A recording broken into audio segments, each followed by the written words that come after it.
Bismillahirrahmanirrahim. Assalamualaikum warahmatullahi wabarakatuh. Alhamdulillahi rabbil alamin. Wassalatu wassalamu ala rasulillahil karim wa ala alihi wa sahbihi wa dhurriyyatihi wa ummatihi ila yaumiddin wa ba'du. Pemirsa, saudara-saudariku dimanapun Anda berada, alhamdulillah kita berjumpa kembali dalam program Aku Suka di hari ke-24 Ramadan di tahun 1441 Hijrah. Dan seperti biasa, kita mengawali jumpa kita dengan bermohon, berdoa kepada Allah Subhanahu wa Ta'ala.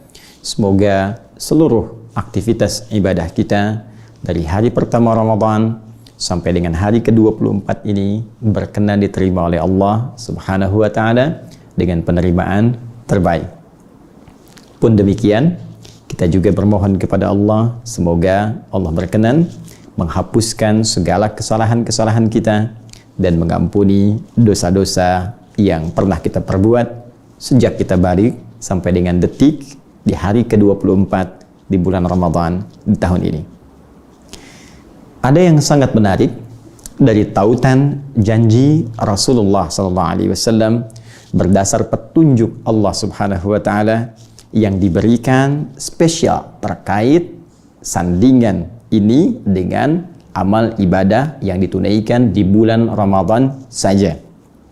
Jadi hal yang menarik ini hanya diberikan di bulan Ramadan, datang setiap tahun, dan umumnya bersanding dengan amalan-amalan yang kita kerjakan saat beribadah di bulan Ramadan.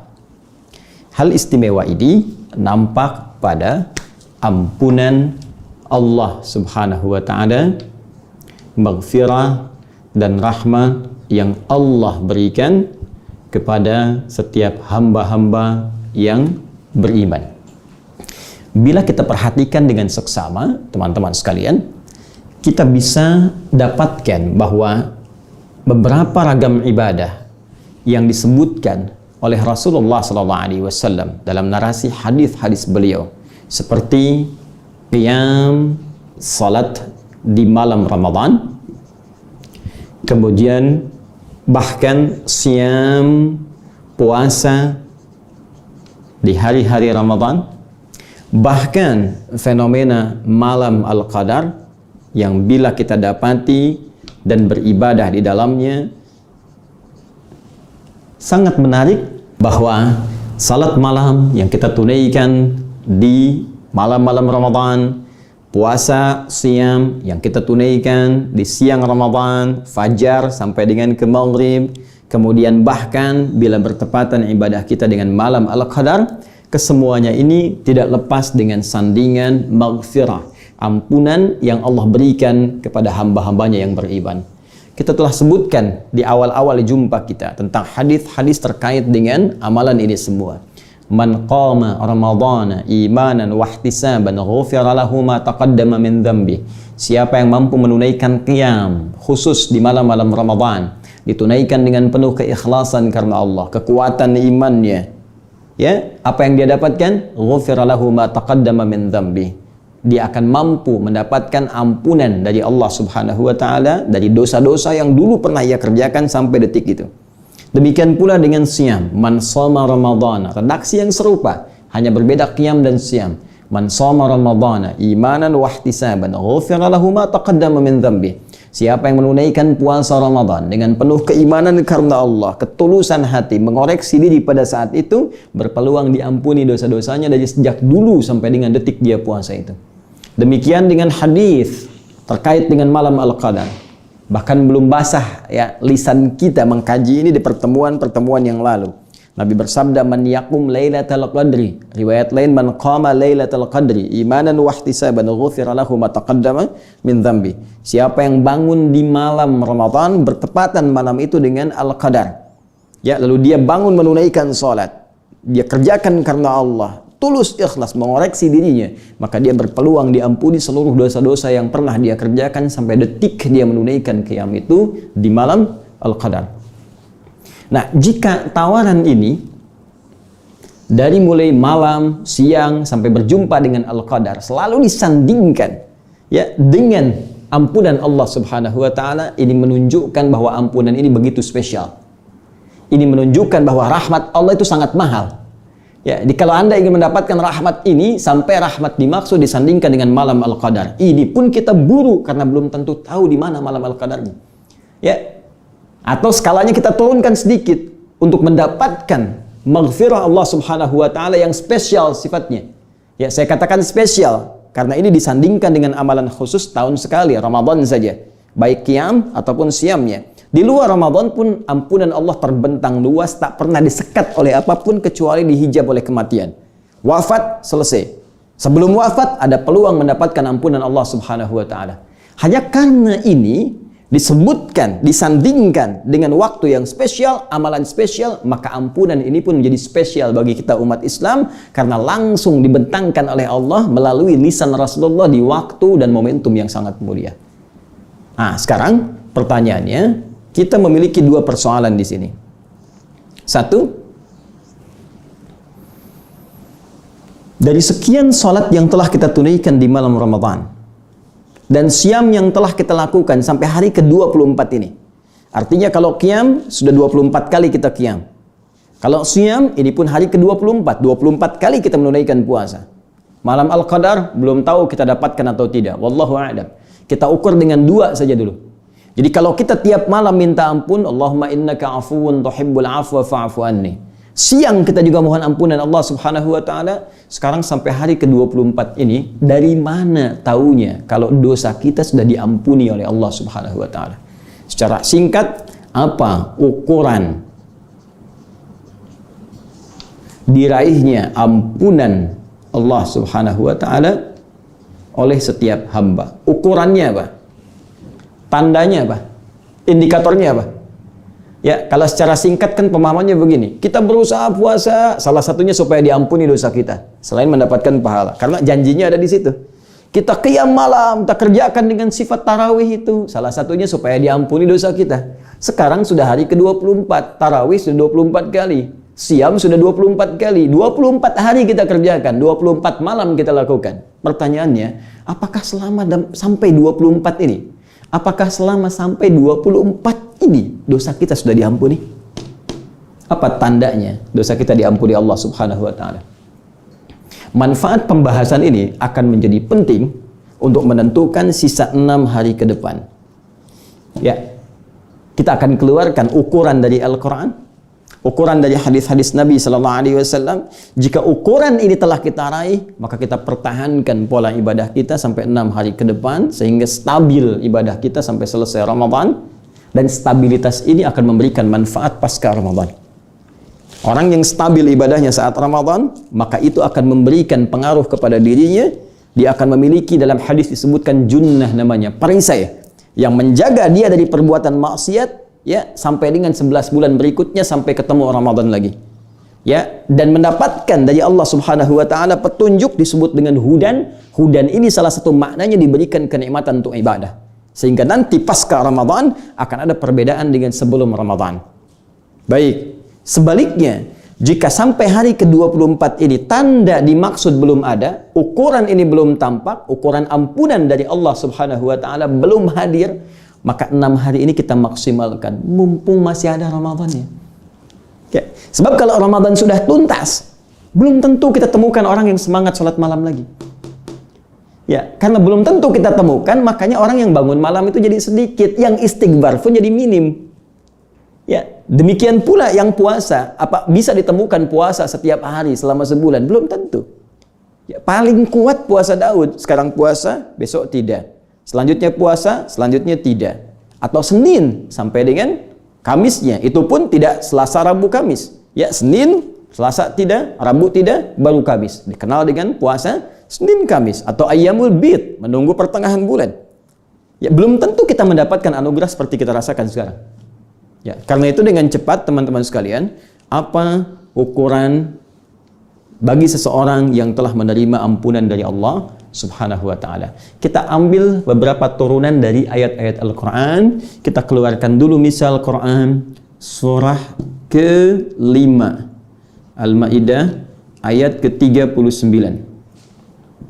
Ya. Sudah? Quran surah kelima Al-Maidah ayat ke-39. Paling kiri, sebelah atas posisinya di mushaf. Yuk kita turunkan. Sudah. Faman taba min ba'di zulmihi. Siapa yang bertobat kembali ke jalan yang benar setelah ia melakukan perbuatan dosa yang melahirkan kegelapan pada dirinya. Perhatikan, ini kalimat luar biasa indah. Fokus teman-teman sekalian. Kata Allah, faman taba. Pertama menggunakan man. Awas. Ismun mausulun yadullu ala fardiyatil amiyah. Kata sambung, konjungsi menunjuk pada objek dalam konteks ini, ya, menunjuk pada bentuk tunggal tapi maknanya luas. Artinya ini ketika ajakan Allah Subhanahu wa ta'ala, tawaran Allah ya kepada hamba-hambanya beriman, kepada hamba-hambanya yang beriman untuk mendapatkan ampunan Allah Subhanahu wa ta'ala, ditawarkan oleh Allah, dibentangkan kepada siapapun tanpa batasan. Tunggal bentuknya umum, mau laki-laki, perempuan, tua, muda, besar, kecil, ya, mohon maaf, mau kaya, mau cukup, nggak ada batas rata kehidupan di dunia ini. Ya, tidak bisa kemudian menghambat nilai ampunan Allah untuk diberikan. Siapapun bebas. Jelas sampai sini? Baik, karena itu, karena sifatnya bentuknya tunggal, maka setiap kita dapat tawaran. Jadi kalau ada yang kemudian, mohon maaf, Allah sudah tawarkan, nih saya ampuni, dia nggak minta ampun juga misalnya. Jadi yang salah bukan Allah. Ya, jadi kalau ada orang larut dalam kesalahan, diberikan kesempatan, dia tetap mengerjakan perbuatan buruk. Berarti yang salah bukan Allah. Allah sudah tawarkan, Anda nggak mau taubat. Anda nggak mau kembali. Dan kalimat ini sekaligus memberikan kesan bahwa taubat tidak bisa diwakilkan. Ingat, karena sifat panggilannya mengikat secara personal. Ya, silahkan terbuka untuk umum, tapi sifat taubatnya secara personal. Anak yang berdosa tidak bisa ayahnya yang minta taubat kepada Allah untuk anak. Karena itu Nabi Nuh alaihissalam ketika memintakan kepada Allah taubat untuk anaknya, nggak bisa. Anak yang salah, anak yang didorong. Orang tua bisa bermohon kepada Allah untuk melembutkan hati anaknya, memberikan arahan kepadanya, tapi yang menentukan kemudian anaknya. Apakah sikapnya ingin kembali atau tidak? Ya, demikian pula anak ingin minta ampunan untuk ayah belum tentu juga kemudian bisa berlaku. Hati-hati. Ya, karena sifat permohonan ampunan kepada Allah sifat personal. Apakah kesungguhan pribadi kita mau kembali kepada Allah atau tidak? Satu. Taba. Ya, saya pernah sampaikan dalam kajian-kajian yang lepas, taba kembali kepada jalur yang benar. Kalau kembali pada yang benar, berarti pernah salah. Yuk kita rumuskan ya. Taba kembali pada jalur yang benar. Lawan benar, ya, lawannya adalah salah. Jadi kalau orang ingin kembali pada jalur yang benar, berarti dia pernah berbuat salah. Salah dalam narasi Al-Quran, diksinya disebutkan oleh Allah dengan kalimat su namanya. Su, jamaknya sayyiat. Su'un, jamaknya sayyiat. Ditemukan di mana Ustaz? Di Quran surah keempat An-Nisa. Quran surah keempat. Di ayat ke-17. Ya, ketika Allah menyandingkan kalimat taubat, disandingkan dengan kalimat su. Perhatikan kalimatnya. Ini kata kerjanya taba, sifatnya disebut dengan taubat, kembali pada jalan yang benar. Ayat-ayatnya, innamat taubatu 'ala Allahi lilladzina ya'maluna su'a bijahalatin. Ada ayat ini? Sungguh, taubat kembali pada jalan yang benar itu yang diterima oleh Allah Subhanahu wa ta'ala berasal dari orang yang pernah berbuat salah, berbuat buruk, su. Awas, hati-hati, ya. Hati-hati. Artinya, tawaran Allah yang diberikan pada setiap personal, hamba-hambanya, umum sifatnya, diberikan pada siapapun yang pernah salah.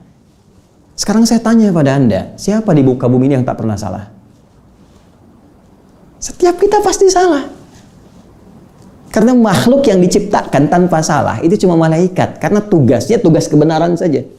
La ya'sunallaha ma amarahum wa yaf'aluna ma yu'marun. Demikian di Quran surah 66 ayat yang ke-6 itu. Tidak mungkin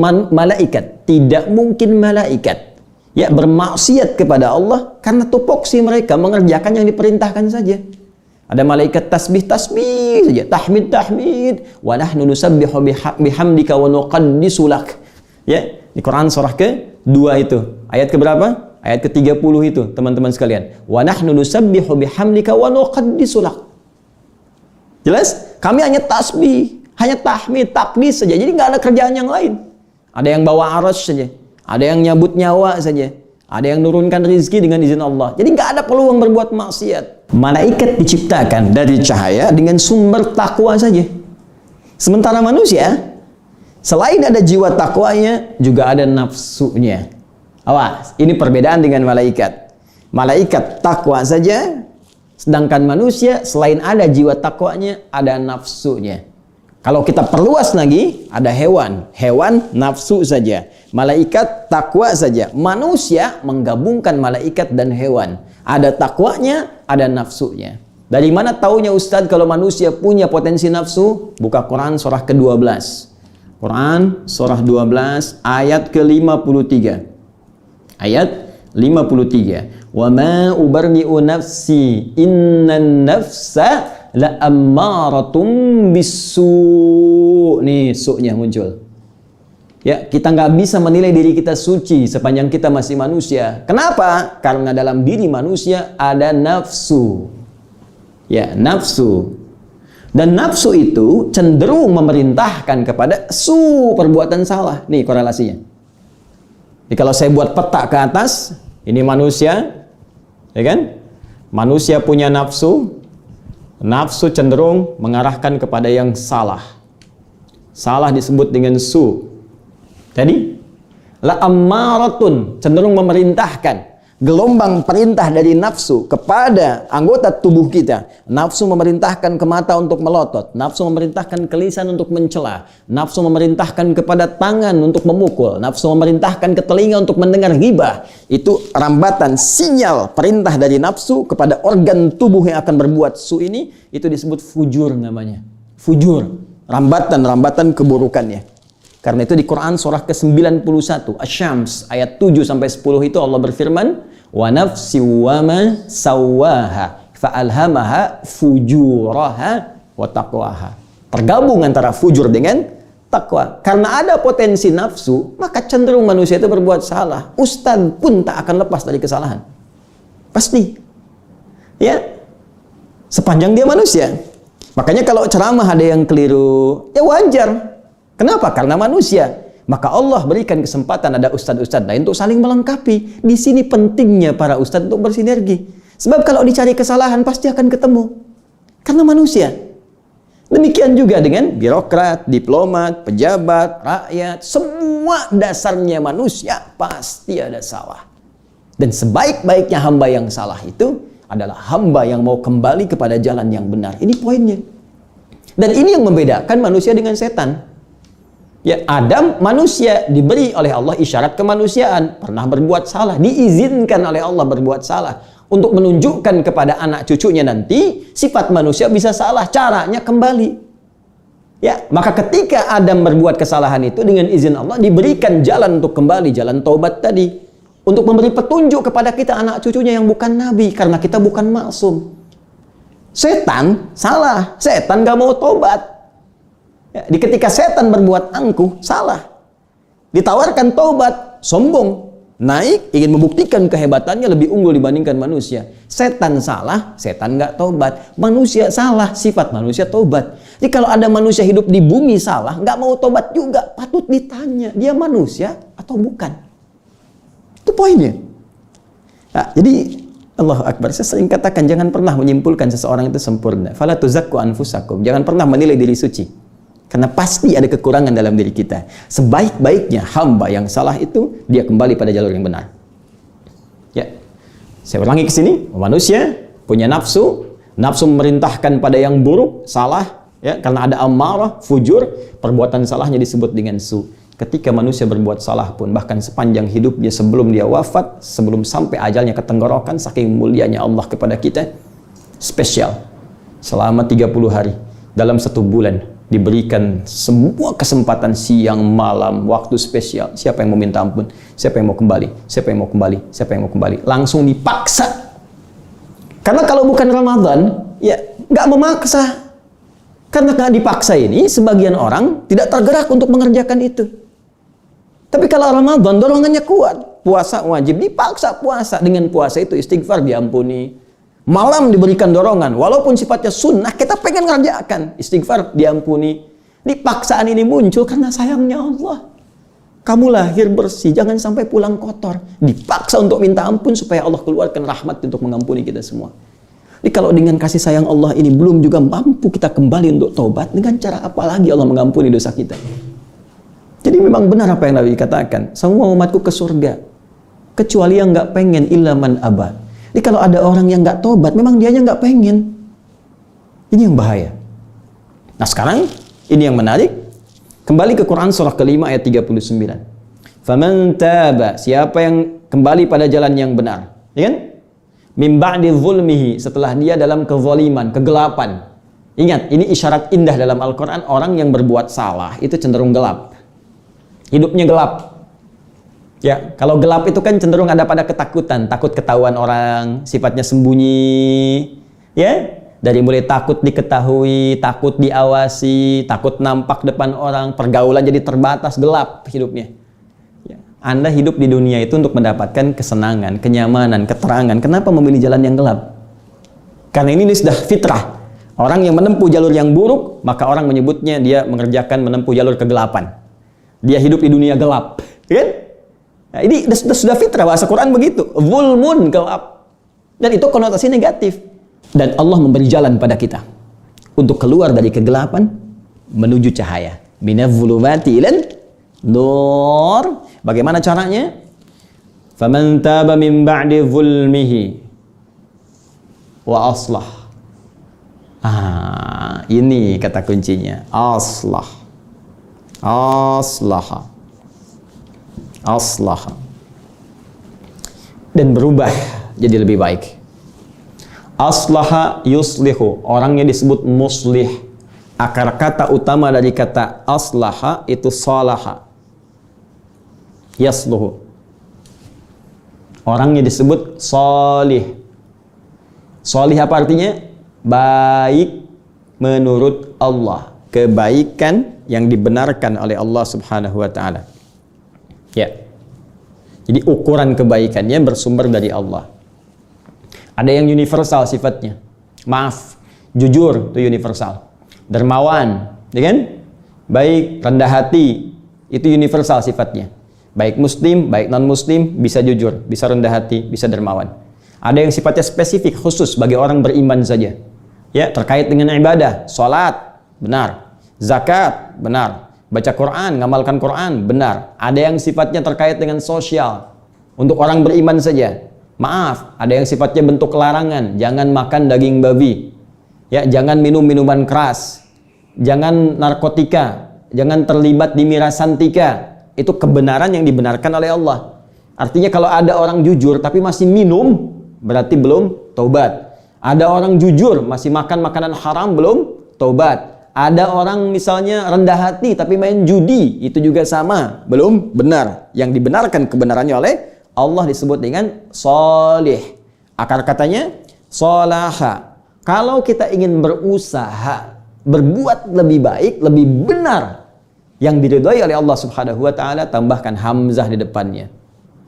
Ya, pindahkan harakat fathah ke sini. Ini matikan. Jadi aslah, yaitu berusaha menjadi lebih baik dari sebelumnya. Sesuai dengan petunjuk Allah Subhanahu wa taala. Jadi ternyata, teman-teman, Allah memberikan indikator orang yang tobatnya diterima itu oleh Allah Subhanahu wa taala, dia kembali kepada jalan yang benar, meninggalkan perbuatan buruknya, setelah itu ada usaha pada dirinya untuk memperbaiki diri. Jadi bukan sekedar berhenti dan diam, tidak. Misal, mohon maaf, mata digunakan untuk menatap hal-hal yang haram. Gambar yang terbuka, tontonan yang tidak wajar, Anda ingin taubat.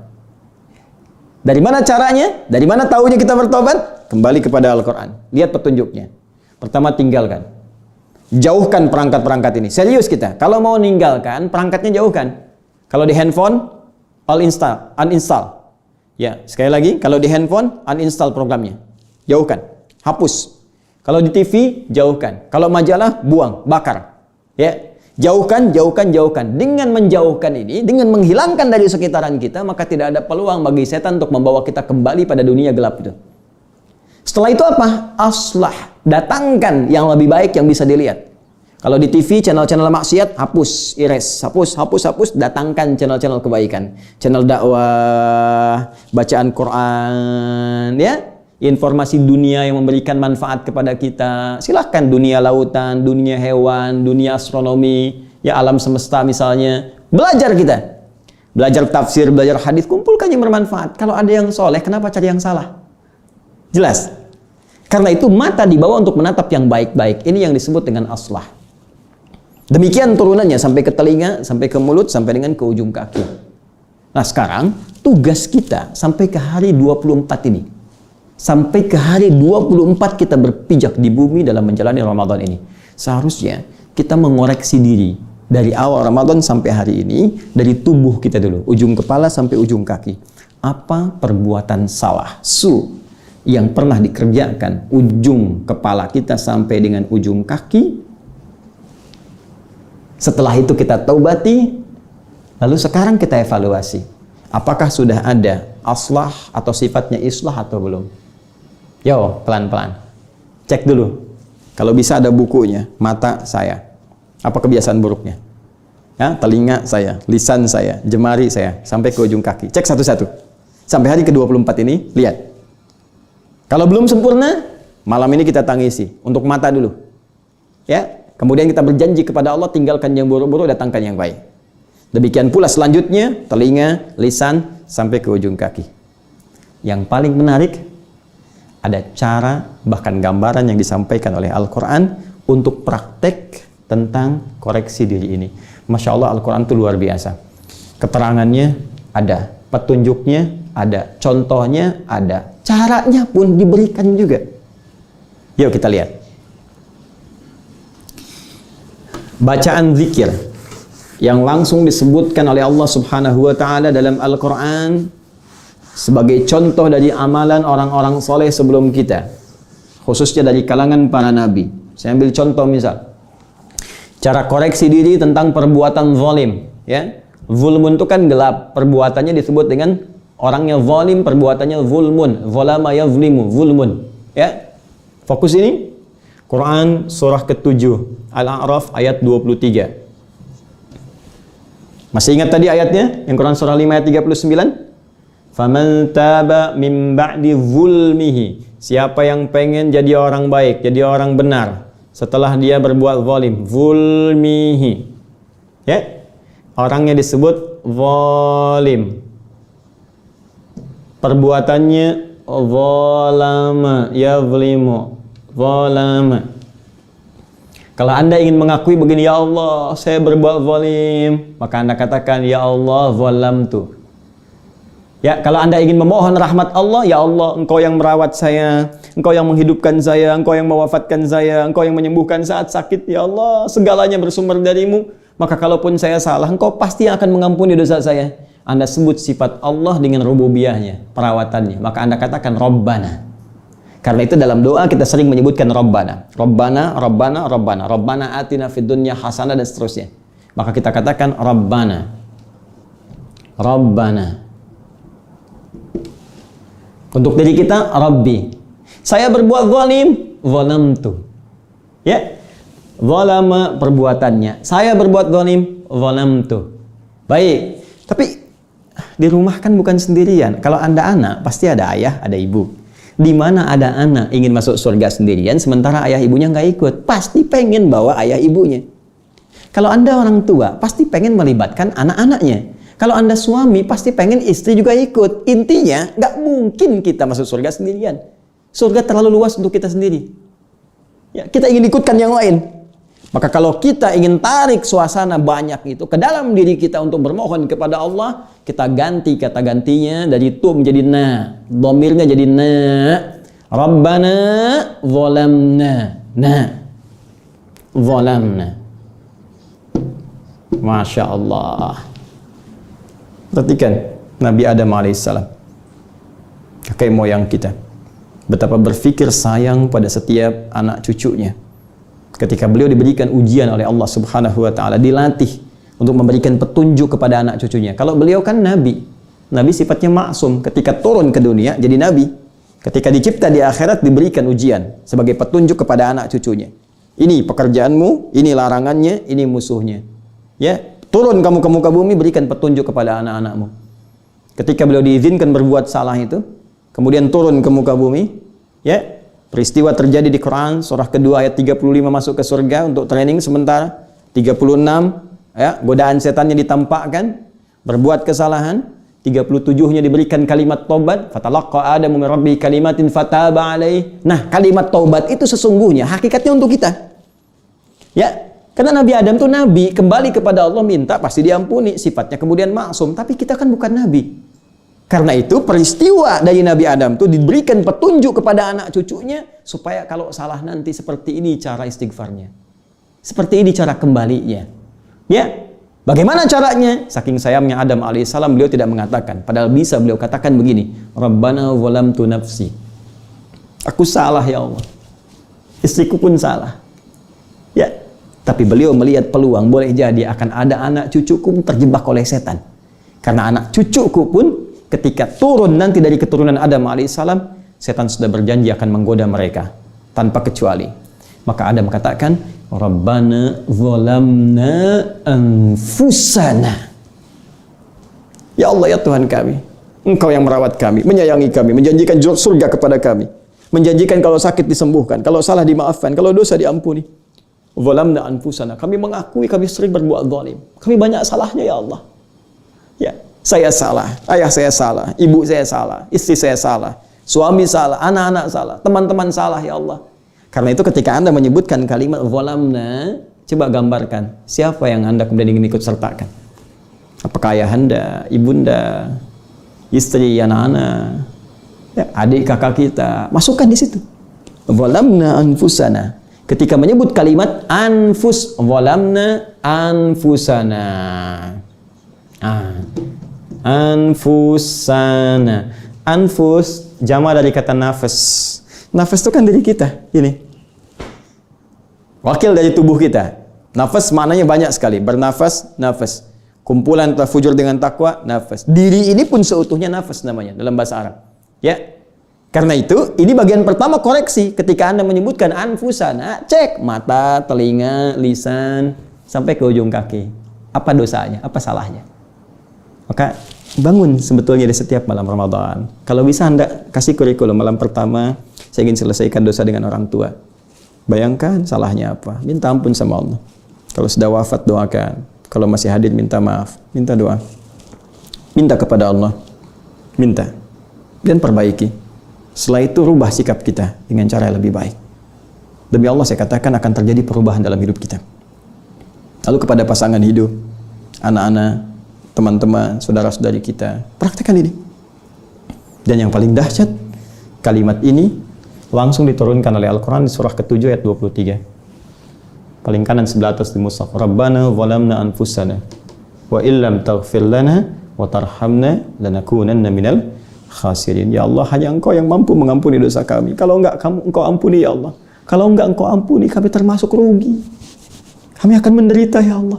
Sedangkan Engkau Tuhan yang penuh dengan nilai kasih. Engkau tidak mungkin membiarkan hamba-Mu menderita. Kami mohon ya Allah.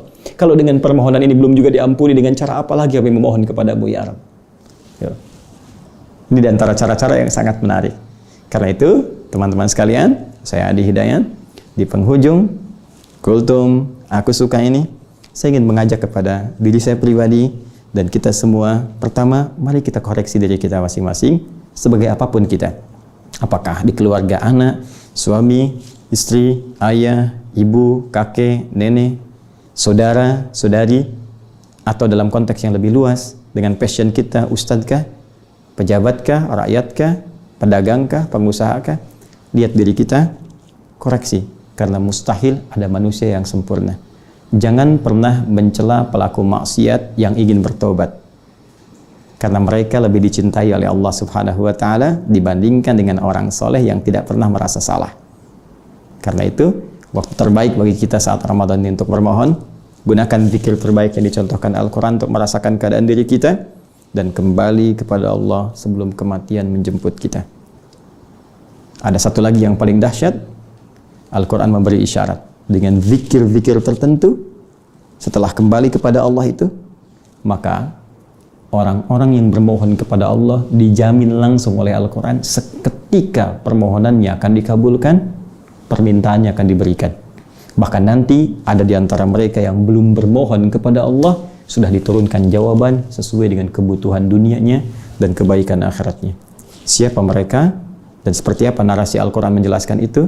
Insya Allah kita akan bahas esok di hari ke-25 di bulan Ramadan dengan topik yang sangat spesial, rahasia terjawabnya doa dalam Al-Quran dan sunnah Rasulullah SAW. Demikian yang saya sampaikan, semoga bermanfaat.